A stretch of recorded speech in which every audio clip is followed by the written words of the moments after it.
Sejam bem-vindos para mais um vídeo aqui no canal O Saquarema. Eu me chamo Thiago Araújo e hoje eu vim atender a um live pix que eu deixei passar há umas 2 semanas atrás, que era a respeito das movimentações na fronteira Venezuela e Brasil, para a gente poder trazer alguns comentários sobre as relações do nosso país com este vizinho bastante conturbado. Eu quero fazer aqui uma análise complementar a um outro vídeo um pouco mais antigo que a gente tem aqui no canal, onde eu falei sobre a função da Venezuela e como ela se encaixa no tabuleiro geopolítico atual e como ela se apresenta para o Brasil numa mudança de chave, numa busca por maior soberania e a construção de um quintal estratégico real para o Brasil, de fato, se assenhorear da América do Sul como uma potência regional. Antes de irmos direto ao tema, eu gostaria de passar aquele chapéu básico, pedindo like, pedindo para se inscrever no canal, compartilhar esse vídeo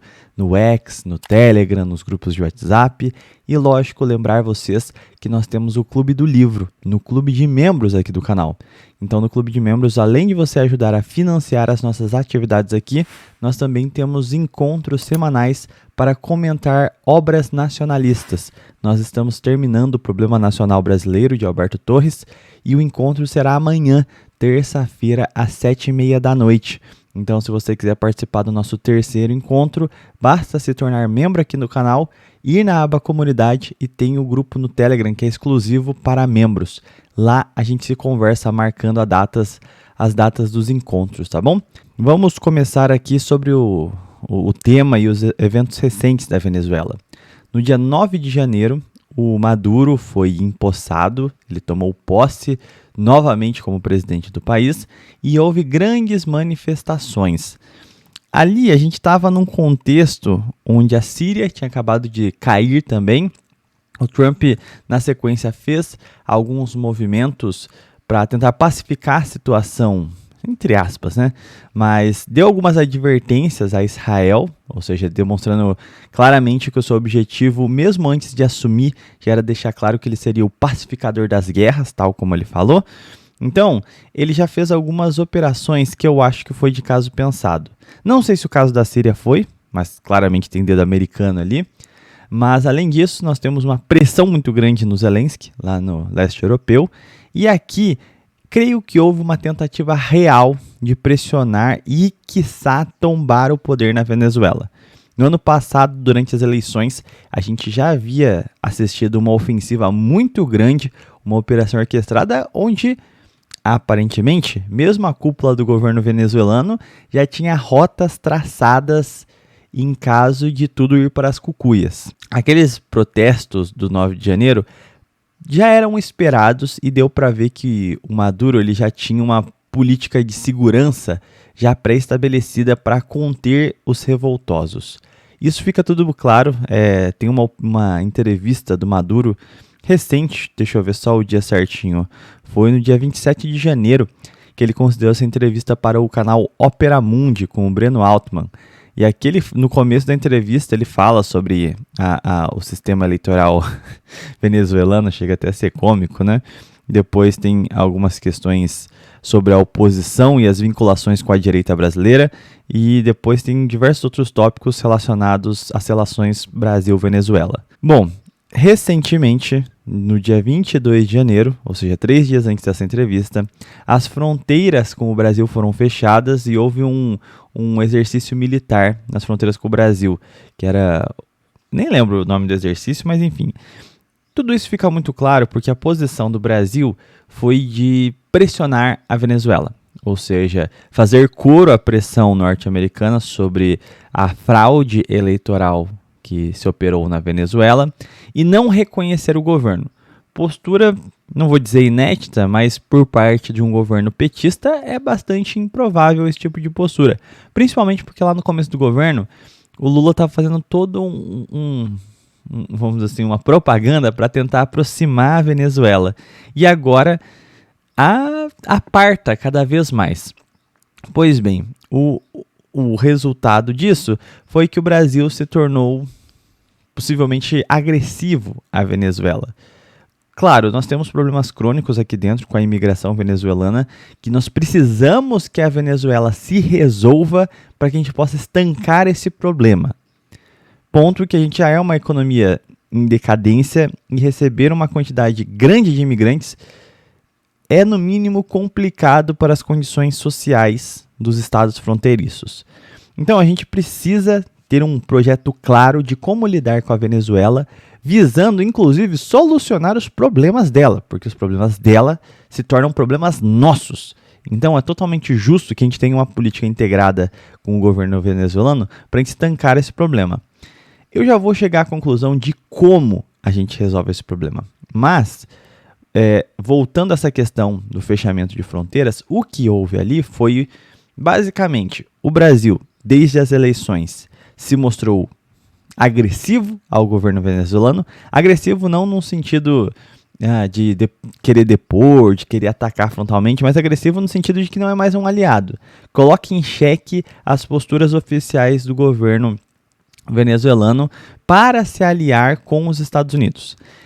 Isso, numa perspectiva latino-americana, é bem complicado. Eu já fiz um outro vídeo aqui sobre a Venezuela e falei que a gente deve ter uma posição bastante delicada, bastante minuciosa nas relações com a Venezuela e com grande parte dos nossos vizinhos. Aqui tem um xadrez que nós temos que compreender para a gente não fazer só um simples preto no branco. Quando a gente olha para a influência dos Estados Unidos na América Latina, é do nosso interesse que essa influência se enfraqueça, para que nós, como potência regional, possamos aumentar a nossa presença. Os países da América do Sul são muito pequenos e frágeis, dependentes de outras nações maiores. Quanto mais fraco os Estados Unidos se apresente aqui, maior a lacuna aberta para que a gente pudesse ocupar esse espaço. Como nós estamos presos numa crise cíclica com a Sexta República, nós não temos um projeto de industrialização, não temos um soft power bem definido, não temos nada, o que acontece é que todo esse vácuo americano cai no colo dos chineses. Mas, naturalmente, não era para isso acontecer. Se o Brasil fosse um país sério, era para nós sermos essa potência regional. Então, nós precisamos nos reorientar. Mas pior do que ficar sentado a ver navios e vendo as potências brincando no nosso entorno, o problema real é que nós não só não fazemos nada, como nós nos prostramos àquele que para a América Espanhola é o grande carrasco. Então, quando a gente é agressiva à Venezuela para depois fazer coro junto dos americanos, tem uma velha teoria de um subimperialismo. Então, o Brasil é uma potência lacaia que é imperialista com os seus vizinhos de forma subordinada ao imperialismo norte-americano. Então, nós seríamos quase como uma delegação de opressão dos países hispânicos aqui na América do Sul. E quando a gente toma uma postura como a que o governo Lula tomou, de fazer coro às pressões do hemisfério norte contra o Maduro, tudo se desenha para fortificar uma narrativa política congruente com esse subimperialismo. E aí os movimentos do Maduro têm que ser justamente colocar em xeque a soberania nacional para que ele possa ter força de coesão e governar com relativa estabilidade. Então, quanto mais ele pinte um cenário onde a Venezuela é absurdamente achacada por potências externas, é melhor para ele conseguir manter o país coeso. Então ele já sofre com ataques diretos. Não estou dizendo que... aqui é importante estabelecer algumas coisas. Não estou dizendo que esses ataques não existam ou que esses ataques não têm causos para que eles se estabeleçam. Mas a grande questão é que quando a gente relativiza a soberania dos países, eu acho que cria um problema maior do que os problemas internos dos países. Então, em nenhuma hipótese eu acho válida a interferência principalmente de potências externas do subcontinente na política interna dos nossos países vizinhos. Só fazendo esse adendo, para que não fique à margem de interpretações, a minha análise. O grande problema é que o Maduro, ele já sofre achaques norte-americanos e ele tem que se aproximar da Rússia, principalmente, para conseguir se manter no poder. E a estrutura interna da Venezuela, ela é baseada, para ele conseguir ter essa coesão de governança, em basicamente corromper as Forças Armadas. Conseguir manter elas como mercenários e então conseguir bolar estratégias de contra-inteligência. Isso é bem complicado porque isso obriga que o Estado seja não funcional. E aí quando você junta essa estrutura pouco propícia a forças orgânicas do país, você joga a opinião pública do lado de países terceiros, que são horríveis para o seu país, porque representam o imperialismo. Ou seja, você tem um governo tão nacional, tão podre, tão ruim, que você joga a população mesmo a clamar por uma interferência estrangeira. Esse cenário é desesperador para o futuro de um país. Mas mais do que isso, tudo para de funcionar. Não só as sanções atrapalham, como a organização interna do poder se torna totalmente corruptível. Então é evidente que nada vai funcionar. Quando você tem essa estrutura, a mediocridade do país vai ser um fato dado. Não tem como contornar esse problema. Então, ou se remodela o modelo de governança, ou não tem como sair desse buraco. E aí entra o Brasil nessa questão. Quando o Brasil ele se coloca ao lado dos Estados Unidos, o Maduro tem a possibilidade de colocar esse fantasma do Brasil imperialista. E um imperialismo subordinado a outro imperialismo maior. Um movimento de fronteira, de fechamento de fronteiras, exercícios na fronteira de maneira unilateral, qual que é o recado que está sendo dado? O Brasil, para a população interna da Venezuela, o Brasil é um lacaio, o Brasil, se contesta as nossas eleições, pode ser uma base de apoio de uma incursão norte-americana contra a Venezuela. Então vamos mostrar, supostamente para o mundo, que nós estamos tendo exercícios e temos projetos de defesa em caso de uma incursão contra a Venezuela. Nesse caso, se caso vinda do Brasil.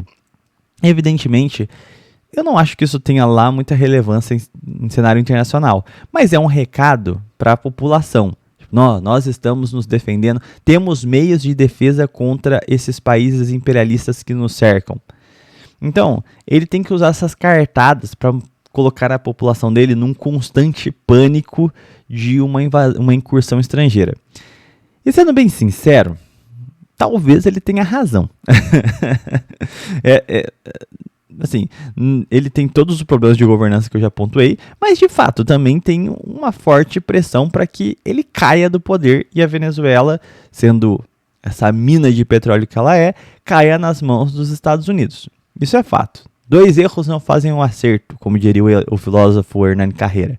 Essa é a situação muito delicada. Aí a gente vai para as relações Venezuela-Estados Unidos pós 9 de janeiro.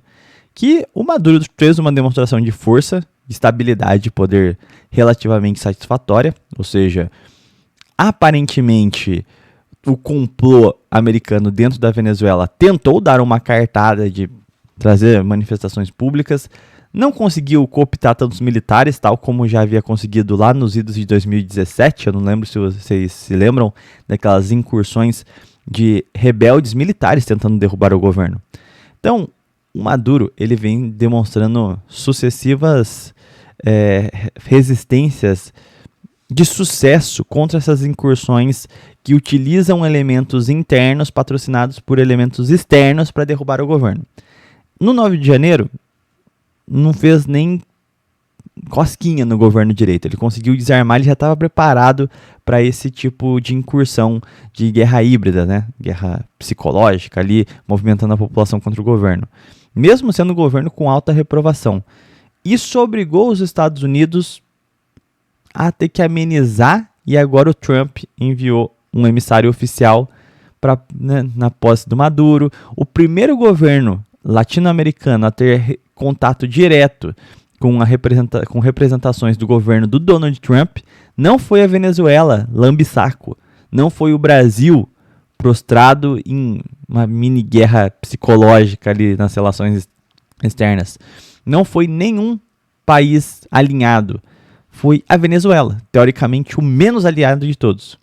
Então os interesses falaram mais alto, e aí provavelmente foi preferível ceder momentaneamente do que dobrar a aposta, que poderia ser um fracasso, e aí seria uma derrota nas relações exteriores do Trump.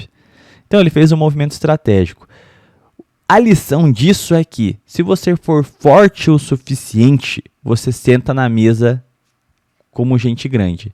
Se você for fraco, um lacaio, sabe, uma figura que chega a ser caricata, quase como uma criança louquinha, você fica relegado à segunda posição, que é o caso do Trump, é o caso do Milley. E provavelmente, num eventual governo de direita americanista aqui no Brasil, vai ser igualmente. Todos prostrados, pedindo, implorando pela atenção do governo norte-americano, e ele está querendo fazer política com gente grande, e não com gente que se prostra servilmente às botas do governo norte-americano. Então, foi uma aula assim, de geopolítica, de fato, a resistência do governo Maduro e a posição convicta dele no projeto de governo que ele tem. Eu até teria algumas observações a fazer sobre a propaganda interna do regime, que foi uma coisa que eu até comentei em lives recentes, que eu achei engraçada nessa entrevista aqui. O discurso católico do Maduro, para mim isso é evidentemente bravata, mas chega a ser engraçado e em alguma medida funciona, né? Um discurso terceiro-mundista, anti-imperialista, aliado de um catolicismo forte. Só o Brasil foi contaminado com essa heresia, essa onda protestante que desfigurou o país, né? Mas você vê, o Maduro, ele sabe instrumentalizar valores culturais e sociais em benefício dos seus projetos de governo. Não é um elogio aqui, tá bom? Mas é para você ver como a psique dos países hispânicos ainda estão, em alguma medida, mais preservada do que a nossa, que já foi brutalmente sodomizada por americanismos. Sobre as relações agora, retomando Brasil e Venezuela num cenário de tentar pacificar as coisas. A função do Brasil seria uma política muito difícil de se aproximar da Venezuela, mas sem ser um aliado total. Isso é, buscar um grau de intimidade nas relações diplomáticas com a Venezuela, o poder executivo, de fato, o chefe de Estado, ele se aproximar do Maduro, ter conversas francas e provavelmente buscar uma integração econômica. Nós sermos o grupo que pode amenizar os efeitos da crise venezuelana. Evidentemente, ela não vai ser superada enquanto o modelo de gestão Maduro não for superado. Então, qual que seria a melhor saída? Tornar a Venezuela dependente do Brasil, ter relações amigáveis com a Venezuela, inclusive para a gente poder fazer pressão naquilo que nos interessa. Por exemplo, talvez uma presença da Petrobras nos parques petrolíferos venezuelanos? Não sei. A gente oferece formas de modernização, de aproveitamento do refino e afins através da Petrobras. Tecnologia nós temos, só falta reorientar a estatal ao seu modelo original, né? Enfim, a gente tem várias formas de integração, obras de infraestrutura desenvolvendo a fronteira, e aí a gente pode falar assim, olha, dá uma amenizada na imigração para o Brasil, vamos fazer um policiamento maior, vamos levar maior infraestrutura nas fronteiras para a gente ter um controle do que acontece ali. E gradualmente, conforme a dependência cresça, e talvez a gente pudesse usar até a Venezuela como um mercado para nacionais, por exemplo. Buscar acordos de favorecimento a pequenas indústrias brasileiras de produtos manufaturados simples para a gente ir exportando para lá. A gente reaquecer aquela economia ajudando a nossa própria economia. Seria um dos modelos interessantes de integração Brasil-Venezuela. E a partir dessa dependência crescendo gradualmente e a gente buscando roubar os espaços a qual a China vem alcançando, a gente poderia começar a fazer pressões no sentido de tentar convencer o Maduro de uma sucessão, já garantir dentro, vamos dizer assim, da dinastia venezuelana, dos possíveis novos governantes, uma forte presença, laços umbilicais dessas figuras com o Brasil, a gente já vai assentando o terreno para uma espécie de governo fantoche. E aí a gente pode, a partir de uma retirada do Maduro pacífica, para que a gente não parecesse um país imperialista, ou seja, para que a opinião pública venezuelana não se virasse contra nós, Se a gente fosse um país que ajudasse eles a se desenvolver, a prosperar e afins, ao mesmo tempo que a gente vai metendo o bedelho dentro da política interna deles, isso seria a saída para a gente superar esse modelo de governança do Maduro. Gradualmente, a gente vai conseguindo contornar esse modelo de compra das Forças Armadas para a manutenção do governo. A gente pode ir virando o apoio da opinião pública, a gente vai colocando figuras alinhadas com o Brasil, que não necessitam dessa escolha entre ou um lacaio dos Estados Unidos ou um madurista, um chavista e afins. Colocar uma terceira via ali que esteja alinhada com os nossos interesses. E uma vez que um governo desse assumisse, não se aproveitar de maneira colonialista da Venezuela, mas ajudar a desenvolver de fato aquele povo, aquele país, para que a população mesmo dê apoio para aquele governo, vejam mudanças reais em contraste com o governo Maduro, e então, com a melhora da questão econômica, estanca de vez o problema da imigração. E aí, inclusive, creio eu que muitos que vieram para o Brasil voltariam para a Venezuela, que não vieram para cá por escolha, mas por necessidade. Então, a melhor saída que a gente poderia ter seria ter um governo sério, com uma estratégia geopolítica e diplomática específica para a Venezuela e para a América Latina. Inclusive, o próximo vídeo aqui, que vai sair na quarta-feira, vai ser sobre a geopolítica do Brasil para a América Latina. Tem algumas questões envolvendo a Colômbia que valem a pena a gente analisar, devido a algumas vitórias em cenário geopolítico contra o governo Trump por parte do Petro.